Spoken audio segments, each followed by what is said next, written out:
All right, so we're back for another installment of Serial Killer Whisperer with Laura Brand, criminologist extraordinaire, and she just got back in her possession some more Bittaker tapes. So we're going to be probably cranking out and going through some of that. Today we have about 20 minutes worth of tapes, and Laura, why don't you just kind of set these up and like tell us when these recordings were done and what was your intention when you were going to talk to him about that? Because one of them, you're really hitting him hard on something. Yeah. And the other one, you're just you really want to kind of extract like human information from him. Talk about love. You talk about girlfriends and so kind of set up. Let's talk about why what's going on with those recordings, when you did them, and what was your goal? Well, the first tape you're going to hear is a later tape, and I think you're going to hear a difference of how I'm talking to him. And, I'm kind of hitting him hard with the questions, saying, it doesn't make sense. It's kind of ridiculous. And the reason I'm going at him this way is because in the cage, he's telling me one thing, but then he gets on the audio recording. He's saying a different story. And you're going to hear me say Larry at one point, because I know he's lying, because he told me something different in the cage. And you're going to hear him go, Laura. It was played on the Toolbox Killer, but the audio recording you hear on the Toolbox Killer was not this one. It was kind of messed up. But that's why you hear me like kind of go at him saying, Larry, come on. But you'll hear it in the tape. Yeah, because he's lying, and I'm kind of throwing it back at him like, why are you doing this on tape? Because you said something different in the cage. Interesting. Did that happen a lot? Yeah. With Larry, yeah. Why is that? Tape. It was funny because it's like in the cage, I would meet a lion, and then on tape, it was like I'm meeting a lamb. You know what I'm saying? Like that would be the perfect description for Larry is like, yeah, I'm meeting a lion in the cage, but I'm meeting a lamb on tape when we're recording. And the tape actually stops because I actually hang up the phone because I was so frustrated with him. That's why it's a short recording. It's only like 5 minutes long. Yeah, I cut the tape. I was just so fed up with what the bullshit he was spewing, pretty much. Yeah. Why is he a lamb on the recording rather than being a lamb in the cage? Well, like I said before, like he was always, scared to be perceived as a monster. He wanted to be perceived as, like a good guy. I guess was his like perception. Like as delusional as it sounds, that was his rational thinking of when I questioned him about this. Like, why are you lying on tape? Why are you pretending to be this lamb when you're a different person in the cage? And that was his biggest concern. So because he knows he's being recorded, he knows other people are going to hear this, and he wants to maintain this facade that he's a good guy. Right. Yeah. Right. This is kind of like legacy. He knows it's going to live beyond him, and he's curating this conversation. And you'll hear me say in the tape, like, doesn't Roy sound ridiculous? But I'm really speaking to him. I'm saying, don't you sound ridiculous saying this back to me is what I'm implying back to him, which you'll see in the tape. Yeah. Wow. That must have got really frustrating because it was, I mean, we've had situations like that where, we have interview subjects, just regular people, they'll tell us these outlandish stories, when they're not mic'd up and a camera in their face. Right. And then as soon as you put the camera in their face and you start pressing recording, all of a sudden their tone changes. Mask goes on, and they're very more cautious with their words. And, they're not speaking as unfiltered as they normally would as if they're not being recorded. And I think there's like a term for that, isn't there? There's like a psychological term for that, There probably is, but yeah. It's some sort of effect. I can't remember what it is. But it's interesting. So that must have been really frustrating with you, because you spent at this point. How many times have you met with him? Because this is towards the end. Years at this point when he's putting this mask on in the audio recording, and I'm just frustrated at this point. I'm just like, you sound ridiculous, or I'm using a mask of Norris to be like, this sounds ridiculous. What you're stating is ridiculous. Yeah. And you'll hear it. It comes out in the frustration. Yeah. Okay. Well, let's play it, and here we go. These disconnect at this time. All right. Hey. Okay. All right. So here's my point. To say like you guys going up the mountain and nothing was planned. Here's my whole thing. Like, you know how Roy, tells people like, oh, I was on drugs. I had no memory of the murders. Yes, he led the police to the bodies of the victims. Like, do you hear like how ridiculous he sounds to people? Well, that's his story, I know, but like, maybe, I don't know. do you think it's ridiculous? Yes or no? Do you think it is? Say that again? Do you think it's ridiculous? No, I know it's not true. It might make a decent defense if he's going to do it, I know, but I'm saying as a person, hearing somebody say, oh, I was on drugs the whole time, but here are the victims and here's where we put them. The guy knew he wasn't doing that. At most, he might have a little grass once in a while, but certainly nothing else. I know. Getting that doped up, I wouldn't even gotten involved with him. I'd just take him home and I'll see you later. I don't want to, in your personal opinion, though, do you think? I know. Trust me, I know, but I'm saying, doesn't he sound ridiculous as a person to say that he has no memory, but then he leaves places with the bodies? Like, it's I missed too much of that. What? Here's my only point: is when Roy says that, he loses all credibility with everything. I mean, when you say that kind of statement, you lose all credibility. And when you say the murders weren't planned, I feel like you lose credibility. Do you hear what I'm saying? Like, you and Roy walked to mountains in April, way before, Cindy was taken. I want to stop that for a second. You said something really interesting then there about him losing credibility. What did you mean by that? Well, I was painting an example of how Roy now, like after he had led police to the bodies of like Jackie and Leah, Roy's what he said to pen pals, what he said to me was, I was high on drugs. I don't remember the murders. I don't remember anything. Now, Bittaker had given me the police discovery, which showed that full statements that he remembered every single murder in detail. He led police to at least Jackie and Leah, where they were disposed of. And now, it's like 40 years later, and Norris is telling pen pals and people that he has no memory, he was on drugs. And I was saying to Larry, do you see how ridiculous he sounds? Do you see like how he loses all credibility? Like, I was trying to make that statement to him. Do you see how ridiculous he is? Or how ridiculous he sounds? Like, look at the facts. And then I was trying to use that as, an example of saying, do you see how ridiculous you sound when you say none of it was planned? That none of this was planned. And then that's why I said, well, you guys went up in the mountains in April.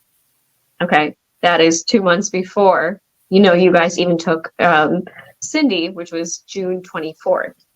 Yeah. So you guys were already at the mountains, breaking that fire lock off, putting your own on, taking pictures up there in April, 2 months before Cindy.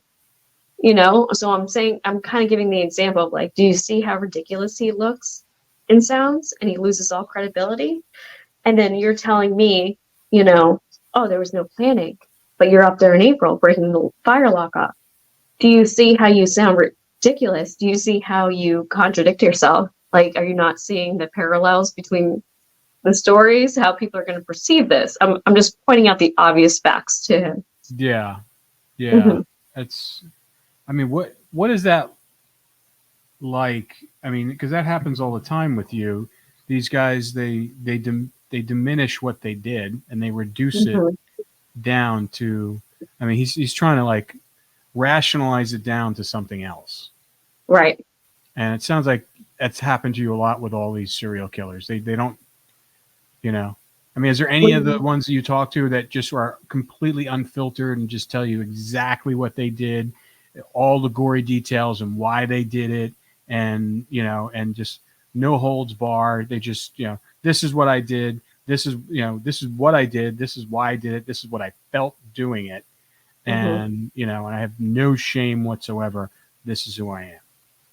Most, in fact, do that, but it's usually in the cage. And Bittaker was one of those people. So when Bittaker's now on tape acting like a lamb, like, oh, what's the plan? I don't know why he did that. That's where you hear the frustration, because in the cage, he's a totally different person, comping to everything, saying, I got a thrill of it. I was getting sexually aroused from it. He's talking about this in the cage, and then he gets on the phone and he wants to act like something different. So you'll hear, this is the frustration where it comes from, is because I'll encounter the beast in the cage, and then the second I get on the phone, it's like they want to put that mask on. They want to turn into that lamb for public perception, That's what's so great about your book, because I've read your book now, many times, and listening to him speak like this, where he's, I don't right. I know. It's like you want to just, it's enraging. Struggling. Yeah, it's just like, shut up. It's enraging. It's like, we know what you did. You're not fooling us. Like, just own it. Like, you did it. At this point, yeah. At this point, why are you pretending to, like, I don't know. I can't even imagine how frustrating that must have been for you. I was frustrated listening to what I really want to point out is the last question I ask him in this video, where you hear me say, I'm not going to say the question, but you'll hear me ask it, and then he answers it differently than what he told me in the cage. And then I say back to him, Larry, and you can hear my tone, and then you can hear him state back. And that's when I clicked the line off, because I was just like, okay, if you're going to keep playing games on the phone, I'm cutting you off. Like, I'm done, because he had told me something very, very different in the cage. Well, this was a phone call. I mean, did you have to tell him that was being recorded? He knew. Yeah, he knew. Yeah. So like like you said before, the cage visits were way more frank than the phone calls. You'll hear in like a lot of my interviews with the phone calls of them saying, come see me in the cage, or come talk to me in the cage, or come visit. That's the reason why, is there's no recording devices, there's no cameras, there's no nothing. Their attorneys come to visit them in those same cages. So nothing's recorded, nothing's overheard. They feel safe there. They're able to drop that mask and say whatever they want to say without, knowing they're not going to be recorded, with anything. They have the freedom of that. Yeah. How soon before he died was that recording done? This one was probably, it was 2019. So it was some place in 2019, probably early 2019, before he died. So right before he died, then. Somewhere around there. I would say maybe a little bit earlier, but yeah. Yeah. So he knew he was dying at this point? Serial killer's calling. Okay. That's crazy. It's so insane. Just so people know, it's almost midnight. It's almost midnight where Laura never stopped. I have to put my phone in airplane mode just so the serial killers stop. Yeah. That's crazy. Yeah. So he was, did he know he was dying at that point? I think he did. I think during this tape, that's why I was going at him hard, is like, you're saying one thing and it's like, we're at the end. It's like, stop with the games. Come on. Be real. Right. Yeah. There's just no there's just no humanity in him to me. I mean, it's like you're going to be pretending that you're some innocent after everything you've done. I don't know. To me, you would think at the end you would just be like. I mean, he was more. I would say he did in the case. Sorry, another one. He did at the end. I will say after. I won't give away the last line, but okay. I'll go into more of that. But okay. All right. Let's listen to more.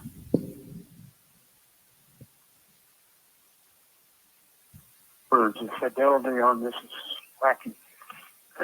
I said, you guys went into mountains in April. We did what? You and Roy went up St. Gabriel in April. Yeah. Yeah. So, Why? why? One reason was looking for a place to grow some grass. And I was familiar with that area, and so, okay, we'll take a drive out there. Over there is where I was in the youth camp. Used to run around here fighting bush fires. It was just a place I was familiar with, so I showed it to him, and we were thinking about growing some grass. Right. It also would serve as a place where subsequently happened. But then again, I could have found a place a lot closer to home. That one there was just, been there, done that. Okay, it's available. People act like we sat down in the morning before we went out and said, okay, we'll go here, we'll look for that, and we'll pick up that, we'll then do this, and then we'll go there. And, none of that. We just go out and driving around. Say, hey, there's a nice girl. We could pick her up or not. And it's like the last one. I'm taking her home. In the city, taking her home with no idea of doing anything at all. Next thing I know, I snatched her out of the passenger seat into the back. Then he's going to blame it on me later. He has no control over his impulses. He's just going to do things. So planning wouldn't do any good with him. Anyway. I mean, I feel like you're blame shifting Roy right now. Say that again. Who's blame shifting role? Yeah. Who, me? Yeah. What, I'm blaming him for him? Yeah. But if he, okay, let's say this. Let's say I didn't know him, or he wasn't hanging around him. I didn't do it before that, so why would I do it if he wasn't around later on? He was out there with Joe Jackson doing stuff and getting caught. I wasn't involved in any way. Why did you go to Joe? Because I wasn't available. Did you ever hurt somebody before Roy? Did I? Yeah. No. Larry? All right. This call has been recorded. Wow. Mm-hmm. He just wants to play games. I mean, It's ridiculous. Yeah. He had just told me he had victims. Prior to Roy, we were in the cage. So I go, did you ever hurt somebody before Roy? And he's like, no. That's why I was like, Larry. And he was like, Laura. And that's why I clicked the line. I was like, I'm not doing this. Mm-mm. No, you're not here to play games. You're here to I'm get not playing information. games. Yeah. You're not going to sit in the cage and tell me that you've killed people 20 years prior to Roy. And then get on the phone and act like you're innocent and blame shift everything to Roy. Yeah. Yeah. Well, we hear Joe Jackson's name made right out of his mouth. We did. Yeah. So Did that surprise you that he said that? No. Not at that point, no. Not because I had already read the discovery. Mm-hmm. Yeah. did you tell law enforcement about that? Yeah. What did they say? Well, I told Tom Cray, who was the lead investigator prior, with Paul Bynum. He had called. He was one who was like, "Laura, you're really onto something." Called Hermosa, tried to get the evidence out of Knott's Berry. Found it was already I know, pushed to the sheriff's department, right? But he had passed the information along, and I just never heard anything. You know what? I just got a new contact over there in the homicide department based upon the SUF thing because I talked to him the other day. And you talked to that guy too, right? You talked. Well, yeah, I looked up the name of this officer or detective, and I was like, oh my God, I had contacted him about Cindy and Andrea. I'm pretty sure it's the same one. Yeah. Yeah. Louis. Yeah, I'm pretty sure. Yeah. Yeah. It's really interesting to see how he's flip-flops with you. Mm-hmm. Oh, I like the lion and lamb thing. Yeah. But I would call him more like a friggin' monster and lamb. Because to me, lions have at least some pride and dignity. I don't think the only reason they kill is to feed themselves. Right. So he's just putting the mask on for people. Yeah. Yeah. Yeah, it's pretty bizarre. And Yeah. I don't understand what his rationale in his brain, how it's like, because even when we've heard testimony when he was on the stand, he was more kind of smirky and creepy, and he was almost like enjoying Mhm. telling the people in the courtroom what he did it and how he did it and why he did it. Mhm. But the Joe Jackson thing is really interesting. Right. He names them Yes, specifically. and like I said before, we have a new contact in the homicide department now, and we're gonna try to get him on the show too. And Yeah. we'll bring him on here. We should bring him on here because it'd be interesting, especially now with the Suff case. Suff case, right? Yeah, so it'll be interesting to hear him because sounds like there could be some synergy there, and Right. definitely And I find would out. also like to ask him about the 20 years Bittaker was active before Norris, because I have some Jane Does and missing persons from Mhm. downtown LA where he was living at the Alexandria. I would love to pick his brain about. Yeah, yeah, and he's just like he's almost retired too, so he's been in for a while. A veteran. Yeah, so I think he's more apt to speak, hopefully more freely. All right, so the second part, the second recording, kind of tee this up again for us again and tell us when it was recorded, what was your goal in the conversation, because it's a totally different tone. Totally different tone. Yeah. Totally. You're really kind of super casual. You're really trying to kind of talk to him about his love life, his early love Yeah. life. And what was the reason for that? Well, with serial killers, their encounters with women, whether it be their mother, their sister, their first rejection, their first girlfriend, I mean, that's always going to give us cues into their psychopathy. So this is me kind of exploring that with Bittaker and going into his first girlfriend predominantly, exploring that mostly. And as you'll see at the end of the tape, I discover something for the first time that I was really shocked by. Yeah. And there is a follow-up interview to this one. We'll save for later tape, which is, but yeah, there's a big discovery in this tape that's I never knew until I started digging into, this first girlfriend. Yeah. It's literally, you're like fishing. Yeah. You're literally just kind of throwing the bait out, pulling it in. Sometimes you don't get anything. Then you reel it up and you can hear it in your voice and you repeat the question. You cast it out again. And You can hear reel it. in. And then sometimes you get a little pull and I can see how you pull on them. You can literally hear me twirling the pole, just trying to get him up. Exactly. Yeah. Mm-hmm. Yeah. All right, cool. Let's listen to this too.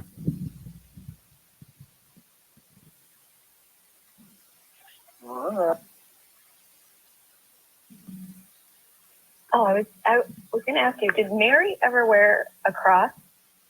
Oh, wait, I think I went too far.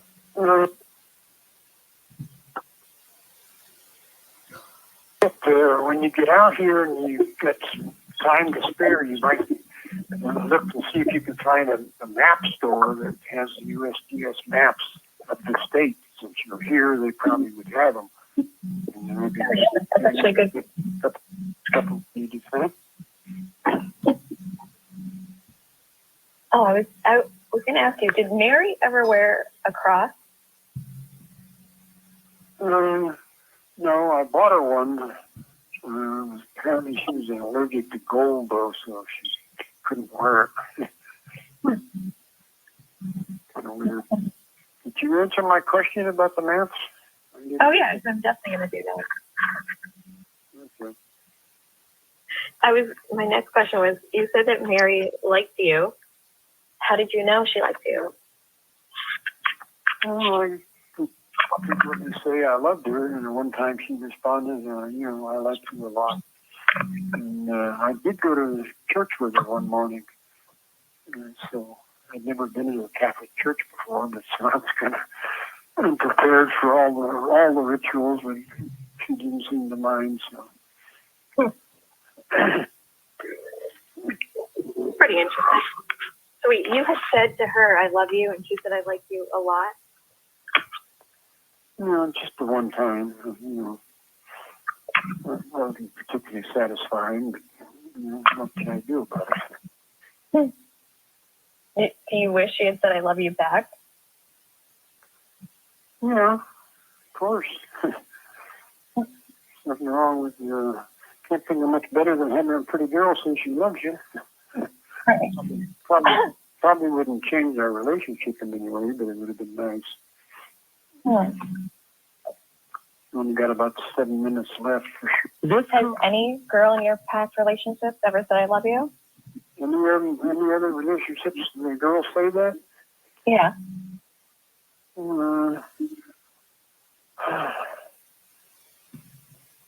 Possibly the one I tracked down in San Diego that was wanted to get out of the state, was pending arrest, as it were. And she might have said it somewhere along the line in letters or something, but I really don't remember. That relationship was pretty short. What about when you were married in prison? Did your wife ever say it? Oh, yeah, I forgot about her. I can't remember Who married him? Yeah, A religious woman? Oh, Yeah, I never. Hillary, who was working with one of the producers from the Toolbox Killer, she tracked her down and spoke to her.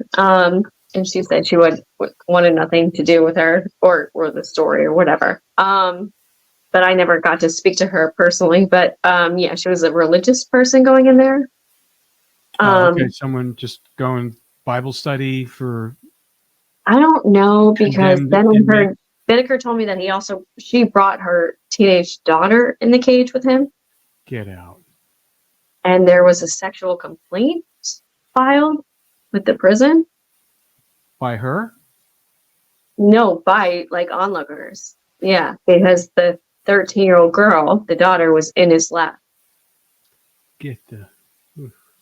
And I don't know, this is what I've been told. I have not seen the official report, but he told me that the complaint was filed because he was trying to like put his hands over his lap, move his lap, and it looked like the 13-year-old girl was moving in his lap.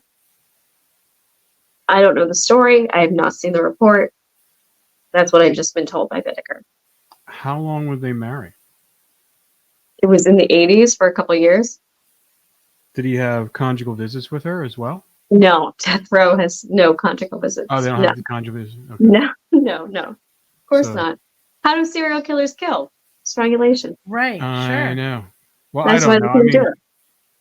Sure. That makes sense. Right? yeah. But Yeah, it's no. interesting. The closest because they can get is a cage visit. you wear a cross, hmm and that first girlfriend wore a cross that he bought for her. hmm She couldn't wear Yeah. it, but he bought it for her. I thought that was Yeah. interesting. I've been wearing a cross since I've been a teenager, by the way. So, it was really a coincidence. When I found out like he had bought her a cross and made the victims wear a cross, it was Right. But I think maybe the first time when he saw you, I think that might have been a door for him. I wonder, because he's not the only serial killer that has picked up on the cross. A lot of them have talked about the cross. Like, Yeah. what do they say? They just pick up on it. They notice, oh, you wear a cross. Mm-hmm. You Catholic? It's something a majority have picked up on. So I've actually continued wearing one only because the serial killers pick up on it so often. Yeah. Yeah. He talks about going into a Catholic church. I guess, was that the first time he'd ever been in the Catholic church? That's what he said. Yeah. Was that the first time he'd been in a church, period? Or was he? That's what he said, which is interesting if you hear the later interview when he robbed the church too. Mm-hmm. Yeah. And you're going to hear another piece where it circles back to his youth. It all goes back to the childhood. Wow. All right, let's go Mhm. back.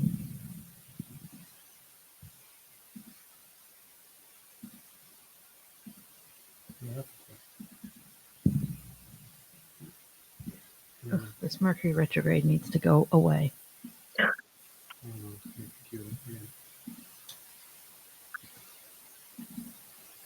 This call is being recorded. We'll pick up that, we'll then do this, and we're doing good with them. Ready before Roy? No, I bought her one. I was my next question was, you said that Mary liked you. How did you know she liked you? Well, I could say I loved her, and one time she responded, I liked you a lot. And I did go to church with her one morning, and so I'd never been to a Catholic church before, but so I was kind of unprepared for all the rituals, but she didn't seem to mind. So She had said, I love you back. yeah, of course. Nothing wrong with you. Can't think of much better than having a pretty girl say she loves you. Probably wouldn't change our relationship in any way, but it would have been nice. Only got about 7 minutes left. Has any girl in your past relationships ever said, I love you? Any other relationships where girls say that? Yeah. Sure. What about when you were married in prison? Did your wife ever say it? Oh, yeah, I forgot about her. I can't even remember who did I marry. My memory's gone. I'm sure she did, but again, I knew so little about her also. It was a matter of, what is this, the only girl I'm liable to get from, the rest of my life? And she's nice, and she's, she seems to be interested in me and have a legitimate interest. And, it seemed like I loved her, but I couldn't really tell you what what constitutes real love or what's, sort of passionate or lustful or whatever. And I just, barely knew anything about her, and she didn't last very long either, so. Why is it that you didn't know too much about these girls you were dating and marrying? Like, is it because you didn't ask them about themselves, or what was it? We had so minimal contact. It was, driving to school, you got 2 other girls in the back seat. She's sitting next to me up front and coming home the same way. And then normally after coming home, we'd go out and park somewhere and make out. I was not there giving her the 3rd degree. Really wasn't interested. Love on. You guys never talked on the phone or anything? Say that again? You guys never talked on the phone? No. Other than possibly a message here and there, but we never spent time on the phone like you and I did. It was a kind of weird relationship. You guys never had conversations besides for just making out after school? There was no did you guys ever go on a date? Never did much talking. I remember I wasn't really socialized. I didn't know how to behave. She was the first girlfriend, as it were, that I ever had. I had no experience at it. I didn't know how to do it. I just didn't know. Again, it's an aspect of my screwy life and upbringing. I just didn't know how to act like a normal person. Well, you got close enough to make her your girlfriend, so how did you guys start talking? Well, I was riding a bus home, and that bus, after school, that bus happened to stop at their school also. And I originally asked the girl that was pushing my hand away if she was possibly interested. And she said no, but my girlfriend doesn't have anybody. So I approached Marianne. So it was a really screwy setup. You were making out with her friend too before her? No, she said she had a boyfriend, so I immediately switched to Marianne. And it was only a good while later that I got together with her after she broke up with her boyfriend and would make out with her too after leaving Marianne at home. Wow. And that didn't bother Marianne? Well, she didn't know about it. Oh. It wasn't exactly a polite way thing to be doing or whatever, however you want to term it. it's really difficult to listen to him. I mean, he sounds like he's trying so hard to be like a normal human being, or what he thinks would be like a normal response. Well, I was just going to say, this is classic antisocial behavior, what you're witnessing. I mean, classic. This could be used in a classroom to show, the epitome of what it really is. I mean, you're hearing him say, no, there was no connection. No, I didn't really know them. No, we didn't really talk on the phone. Not like we do, because that's why I actually asked that question. But wait a minute, you're able to talk on the phone, but you're not with them. So you're not getting to know them. You're not connecting with them.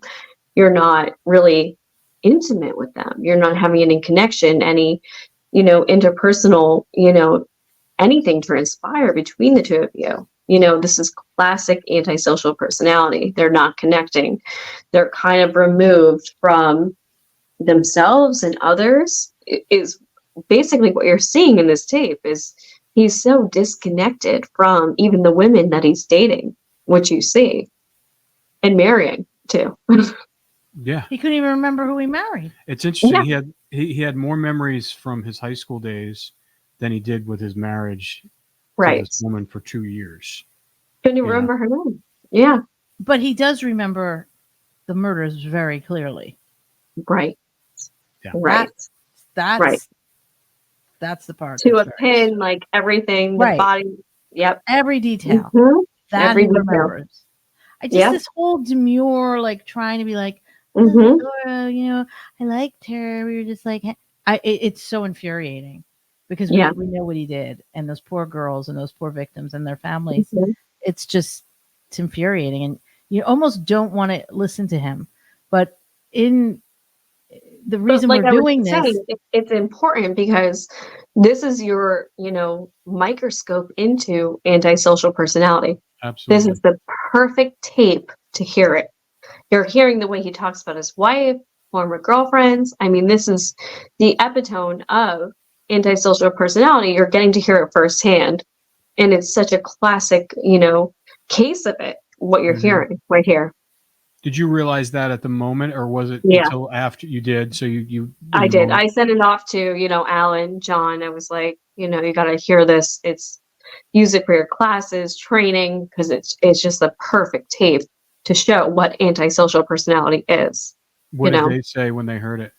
Oh yeah, they were like classic. Hmm. There's no attachment. There's no connection. There's no intimacy. It's like, he's looking at them as almost if they're pets. Yeah, she was, I met her on the bus, it was like, yeah, it was whatever. Oh, what was my wife's name? It's classic. How old was he at this time when the girlfriend on the bus and stuff? The girlfriend was, high school years. That was 16. And then the wife was in, God, he would have been in his 40s in the 80s. Well, specifically just because during his teenage years, didn't he do something when he was a teenager too? Didn't he harm somebody? Yep. That was his first kill. And was it before this period? Right after her. Right after her. so he was like Mhm. 16, 17 when that happened. Mm-hmm. Yeah. Mm-hmm. Very interesting. Interesting how he Yeah. just kind of And no, I have spoken to the first girlfriend firsthand too. What did she say? This has been a dark secret her whole life, dating a serial killer. She's very ashamed of it, even though it was back in the 1950s. I think we talked about this. Yeah. Yeah. And she, he brought her up to San Gabriel Mountains on dates. Yeah. It's haunted her. But it's definitely, looking at the crimes and looking at her, it's an important factor, making him wear the cross. I mean, and Alan said that, these crimes were an aspect of him getting, revenge on his mother and his ex-girlfriend, which is very true. Oh, I want to know what I wanted to say about when he was a teenager, because he goes, I didn't know how to act, I didn't, because of my screwed up life and stuff like that. And to me, it's just like, no 16-year-old boy knows how to act in front of a girl at that No. point, especially if it's one of his first, relationship Right. experiences. So it's like, and then what most young teenage boys do is they They just look at things that they've read or they've seen in movies to kind of, or if they have an older sibling, they can see how they act to it. He didn't have any of that, but we all know how to act, even if we're not taught how to act. Right. Just by watching other people. I mean, I'm sure he, like anything. I mean, you watch other people how they hold hands and how they're intimate and stuff like that. So to me, it was like a cop out. It was an immediate cop out when I heard that. Total cop out. Yeah. Oh yeah. And it's just like, 100. didn't know, and I was raised poorly. It's and infuriating to listen to him. It It is. really is, because you're just like. But I will say, I mean, it is a perfect example of antisocial personality. And what you're going to see in the next part is, once you keep going through that bullshit or unwrapping that onion, as I call it, you do get to a part where you're like, whoa, I discovered something. Mhm. Wow. Okay. And you're going to hear in the next part. Yeah. Thing you're doing or whatever, however you want to term it. But it wasn't really harmful, so what the hell. Now, did you and Marianne ever go on dates anywhere? Went to a movie where I kissed her for the first time. We went swimming down at the amusement park down in Long Beach once. And I went to church with her once. It's the only sort of dates we ever had. Oh, and I would go. She was taking some sort of dancing class. And I told her mother I'll just pick her up instead of you having to go out there. So I would see her on those occasions also. Once a week. It was a whole bizarre setup. Did you ever, go to her house? I was over there once or twice, but I didn't stick around to really visit. I had my dad drive her over to my house one night. She had some class assignment, and didn't know some certain data, and I happened to have a whole set of Encyclopedia Britannicas, whole closet full of other books. So I brought her over, and we looked. I didn't happen to have anything, so I started looking at it again. But I set up my tape recorder to record what we were doing. So that was kind of interesting. You've never told me that. What were you going to say? That was it. Yeah. That's why you dig. That's why you dig. Teenage years, he had a tape recorder. Mm-hmm. Yeah, when I heard that the first time, I'm like, I was shocked. Yeah, I'm stunned, to be honest. Mm-hmm. So it goes way back. So it goes down to his childhood years. Yeah. He started recording people that young. Yep. and I think when he talks about it, he records, and you're asking me, well, you guys are just making out, so you're just recording you guys making out? You see me dig more. I go slow. There is a part 2 to this tape, which is actually my favorite interview, probably with Bittaker, which we can play, next week. But you hear me dig more into this because I'm like, whoa. The tape recorder comes back into teenage years, which I did not know. I thought this was, in his late 30s. He thought, I'm going to record this. So when he said he had it with the girlfriend from high school, I was shocked. I was really shocked. And you hear me keep asking questions, but not trying to seem shocked. Just being like, oh, you had a tape recorder. What kind of things did you record? Where did you record? Because I'm trying to dig into his psyche, but not let him know in an aspect. I said, we'll just get real from it. Yeah. And you'll hear that. You're skirting around the issue, but you're actually, right. Revealing it. Okay, let's hear it. Mm-hmm. I told you, Wow. I was probably the only kid in the whole school that had his own tape recorder that I bought myself from proceeds of other newspapers. So the tape recording goes all the way back to when you were much younger. I didn't realize it went that far back. I said I didn't realize the tape recorder went that far back for you. I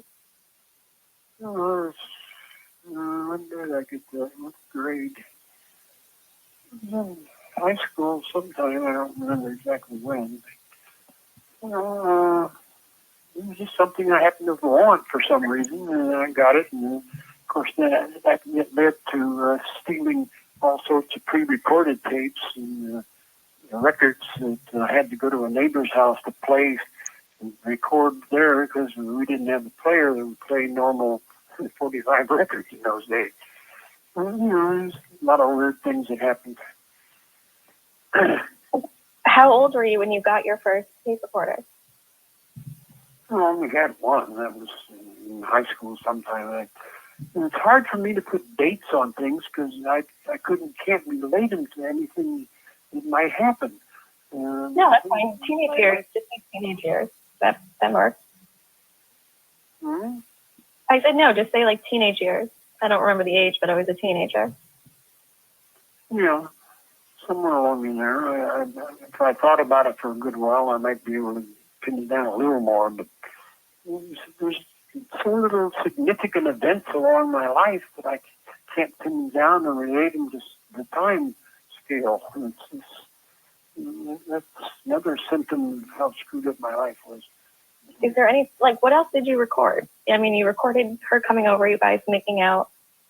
That was just one time, and the rest of it was virtually all just recording music so I could play it anytime I wanted. There was two brothers who was on a TV show, they're famous singers, and I would hook it up to the TV and record those songs that they were using. I can't remember their name though. They were teenage idols did music. Did when you recorded You and Mary, did she know that you were recording? She didn't know while I was doing it. No, I told her about it afterwards. But, you know, it was no big thing. Yeah. No, much of what. No, he didn't. Yeah. What is that behavior if you record someone without them knowing in that kind of situation? What is that? Paraphilia. Paraphilia. Is that like a stepping stone to murdering people? Paraphilia isn't necessarily a stepping stone into murder, but It's it's deviant. sexual. It's deviant. Exactly. So it's like Exactly. it's like the one of the steps to deviant behavior. Right. And for him, clearly sexually deviant behavior. Oh yeah, and I'm sure he recorded her a lot more than Oh, yeah. you know. You know, he says in the tape, them making out, but I'm sure, Yeah. there He's not was. telling you that. Yeah, he's not telling you the truth. You're right. Right, there's only like two minutes left. So Mhm. All right, there is that. Yeah. And, did you ever play it back afterwards? I played it back. There was just so little on it, I didn't bother me to keep it, I don't think. And, It's so you know, frustrating listening to him. not much talking while you're making out. Right. Why did you want to record it? I don't know. It's just I had the recorder. Why not use it? See what maybe what it sounds like. I'll tell them. I even took it to church one night and recorded certain things going on there, and the people didn't know I just recorded it. It's just I come up with some screwy ideas along the line on all sorts of things. Well, I mean, like, what was the feeling? Like, how did you feel when you were recording? Not even just you guys making out. I'm talking about when you went into the church and recorded. Like, what did you feel? What were you feeling when you recorded? Nothing.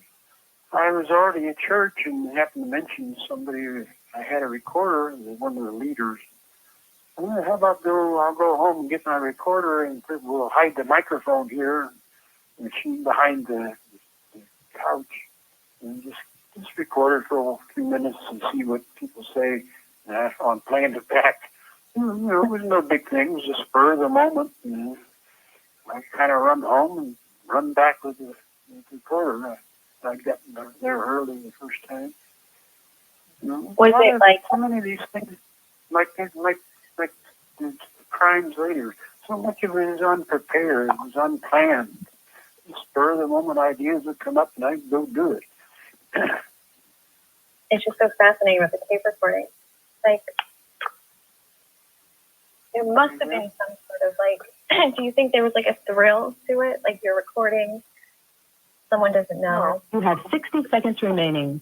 It's just something to do that was unusual, and the people might enjoy, hearing their idle comments to each other played back to them. No goal, no motive really involved. It just was just spur of the moment thought. Yeah, there's only like 10 seconds left. So I can't imagine if he was in his heyday now with all the types of recording devices. That van of his probably would have been like a television studio. I have a recording of him very early on, and it's me asking him about the audio recordings and him saying, if tape recorders were available when I was active, I would have everything tape recorded. Tape, audio, video, everything. Yeah. Yeah. He fully acknowledges that. Yeah. It's just amazing how young it starts. Yeah. Right. And then he was just kind of secretly recording people. Right. That's so creepy. I mean, it's just like, you hear about this stuff, then like these guys walk around in Walmart with, that are recording people or in gyms. It's happening a lot in gyms now.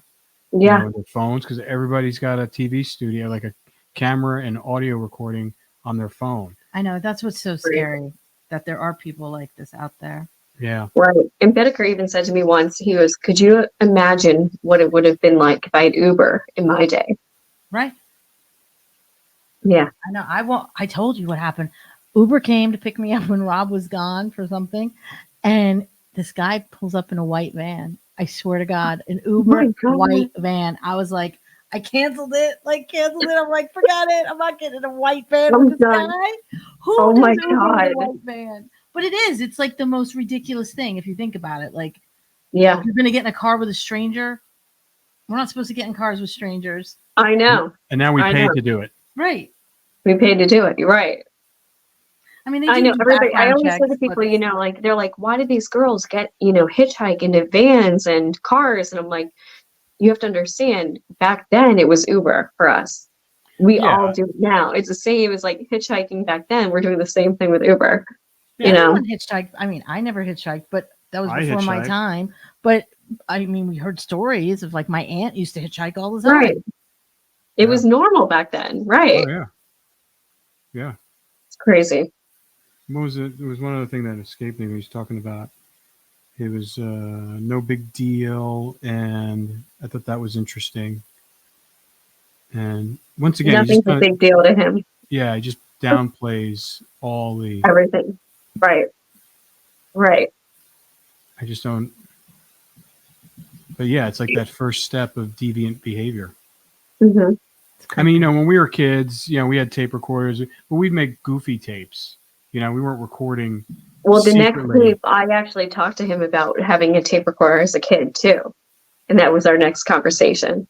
It was me saying to him, I had a tape recorder too, but we were doing very different things with the tape recorder. Yeah, I mean, people, you're singing into it, you're making goofy songs. Right, but this was all of this.